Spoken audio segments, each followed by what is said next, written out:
How's it going, everyone? This is International Master Danny Rensch. This is Chess.com. Actually, this is Chess.com's YouTube channel. Here once again with another live sessions. We're coming at you live, and right now my opponent has played a Rossolimo or a Moscow System Sicilian, with C3 being the choice after I chose the 397 variation. Not the most common choice from white. But this stuff is interesting, and let's see what happens once we get to a middle game. I'm going to expand on my queen side as he's given me the opportunity to do so. Typically a pretty good plan here in the Sicilian. And we have an extended queenside pawn structure, which can be good and bad for me. Obviously, the pawns pushing are potentially there to be exposed, as my opponent has now tried to do so with a4, trying to attack along the diagonal with the queen on e2. But of course, the advantage is that by extending, I've gained space and therefore squares for my pieces, and hopefully opened up the possibility of eventually getting more play on the queen side. It's a very positional game developing here, with my opponent really trying to put a clamp on the queen side here as far as the squares and a5 putting this b6 square on the highlight, and now occupying the c4 square for his knight, which blocks my c5 pawn and therefore keeps this bishop hemmed in. This is a very positional game right now, and should be interesting to see how it develops.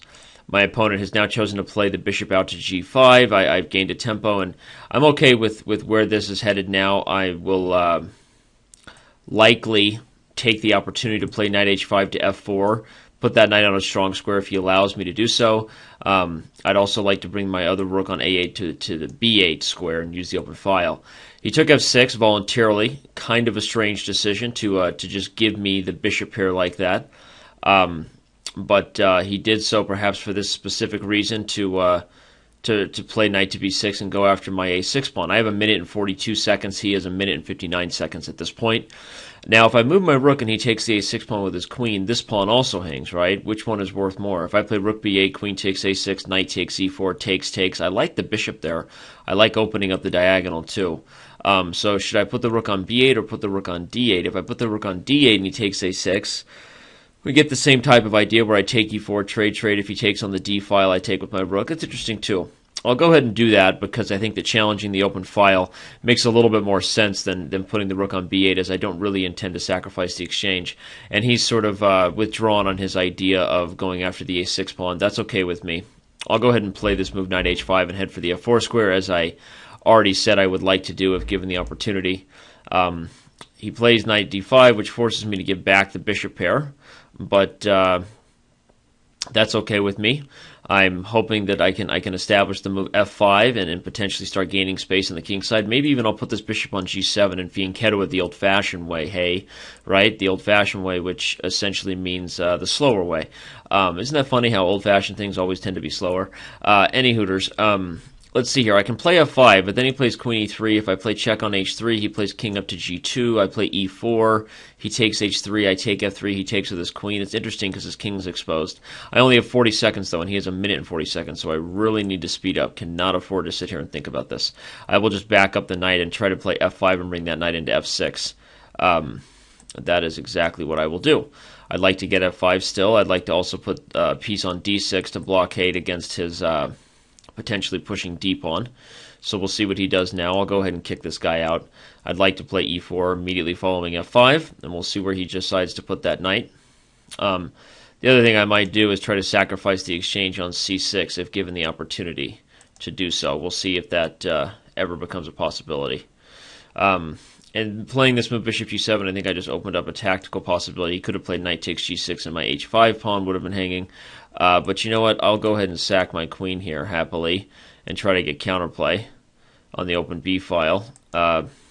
Maybe I won't do so happily, but I definitely did so, right? I only have 23 seconds. He has a minute. So that's an issue. It's probably why I made that extreme decision to go ahead and give that up, and now he's taken e4, and I've just blundered my rook away. Well, I resigned this. Let's go ahead and figure out what happened in this game and where I lost it, shall we? So we started out with a Sicilian, a Rossolimo. I played the knight d7 variation, which is okay with me. And obviously there's a few other options after bishop b5 check, bishop d7 being the main one. But knight d7 tends to lead to a little bit more of a sharper game because he doesn't really want to give up the bishop pair on d7. Obviously, that would be in my favor, and so if he doesn't want to trade the bishop for the knight on d7, I'm potentially going to attack this bishop and gain some space. The risk behind knight to d7 is that it's kind of slow, and if white tries to open up the center quickly, perhaps this king can be in some danger. So this sort of slow approach I don't think is really anything special. Maybe I don't have to expand so quickly. Perhaps I should emphasize my kingside development first. The bishop here isn't really doing anything anymore, so that might have been an improvement. But I don't think what I did was really that bad, right? I put the bishop on b7. He plays d4. I play queen c7. And this structure is, I don't know. I mean, it's interesting. Maybe not so good for me. I don't really like what happened in the middle game as I felt like I was positionally worse. So either expanding on b5 too quickly was a problem, and I should have played bishop b7 and castle short, as I said, or maybe here b4 was a mistake, and instead I should play c4. Now if he makes a trade, I'm okay with this position, my pawns having been extended, and this is kind of a typical like a Spanish game type structure, right? Like a Ruy Lopez. I can still develop and get castled, so maybe that was better. I played b4, and now the way this position developed and he comes into this c4 square, I felt like I was worse. Though as the game developed, I was happy with black's position. I really was, and I felt like even here black shouldn't be any worse with the bishop pair and a clear plan to like improve this piece and put his pieces on the b file. So I didn't feel like this was anything special. Obviously he played c4 with this intention of coming into d5, which I couldn't really stop, so I go for f4. But still, I like this position for black and would definitely be okay with it in future games. Let's see, if I played like f5 and he comes back, there are a couple different ideas here. Maybe I could play here, takes, and I end up winning this rook on a1. I have two pieces for the rook, right? I have a rook for the two pieces, which, I don't know, generally I would favor the two pieces. Here I've got some pawns. It's kind of interesting. Maybe not. Maybe I can bring the queen here and try to hope for counterplay, but I think that he's doing just fine here. Probably about equal. Though I tend to prefer the two pieces for the rook, so I always have hesitancy about doing that. But I looked at that. I also wanted to play a5 and then perhaps play something like e4, or even give this check and then play e4. And if he takes, take here and maybe he takes, maybe he takes this pawn, and it's interesting because I'm down a pawn, but I also maybe have potential ways to attack his king. Maybe I can bring this bishop to d4. A little bit unclear. See, he doesn't really want to move the rook up the file. If I win this pawn back right away, black's probably doing just fine. So I think all those options are interesting and unclear, and certainly black is not worse. But at this point, I already had 37 seconds. And my opponent had a minute and a half, so that's a big difference on time, and I was probably starting to get a little bit worried about that already. Perhaps here, instead of rook to d6, I should play this f5 advance immediately, and when the queen retreats, put the bishop on g7 where it's solid and opens up threats of f4 and e4. It would have been better. In fact, the more I look at it, the more I wish I had played f5 with an f4 idea, because I don't think he can really... play e4 first so that he doesn't blockade it, right? If I play something like this, this could be a bad idea. The pawn is stuck now. But, playing something like e4 and then f4 and trying to open up the play for my piece on the king side definitely makes sense. And I think I would have been doing just fine there. But rather, after bishop to c6, I played rook d6 and then played f5 and e4. Still, all these forcing moves were played. He played rook a2,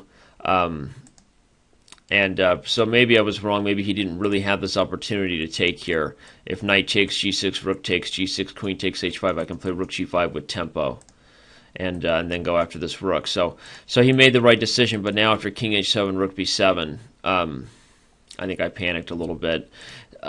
Potentially the best move in this position here is actually just to sacrifice the exchange, and now there's none of this rook b7 idea. I can establish the king on h7, a very solid king side, and I have a pawn for the exchange, and this bishop is a pretty powerful piece, so I think there's some compensation here. But actually no, now I see that there's a concrete problem, rook b6 and the g6 pawn hangs, so the idea is maybe there, but but it just doesn't work right there. So after king h7, rook down, I guess I lost my mind with this idea here, right? I should have just played queen to d8, and if takes, everybody's still happy, huh? Is that right? I mean, he can take here and do the same idea he did in the game, which is a problemo. But, I'm still holding this position, so I definitely feel like I should have been more aggressive earlier with the play, as I highlighted before he really established threats on the queen side. But it turns out that taking on b7, though, if it wasn't for the tactics over here, I might actually get some compensation here for the queen. But knight takes f5 immediately is a serious issue, and the position is already lost, with f4 being a blunder. So, in summary, the queen sack here was unnecessary and not so good. Back in a position like this, rook d6, I believe, was a big mistake. I should have played f5 and tried to extend here quickly. And if doing so, I kind of like black's position. Even just like really aggressive approach of advancing and trying to create, counterattacking chances on the king side. So, more aggressive play there. And then, of course, back even further, I think that I think all this stuff black was doing was just fine, but I think back even further in the opening, if I didn't maybe expand so quickly on the queen side, wouldn't have opened up the door for those weaknesses. But you know what? You win some, you lose some, and that's why we play the game, isn't it? Right? That's why they play the game, as they say. That's why we play the game on Sunday. Anyway, no, this isn't football. This is chess, and I hope you're excited. We'll see you around. Hope you enjoyed this video, and I'll see you around on Chess.com.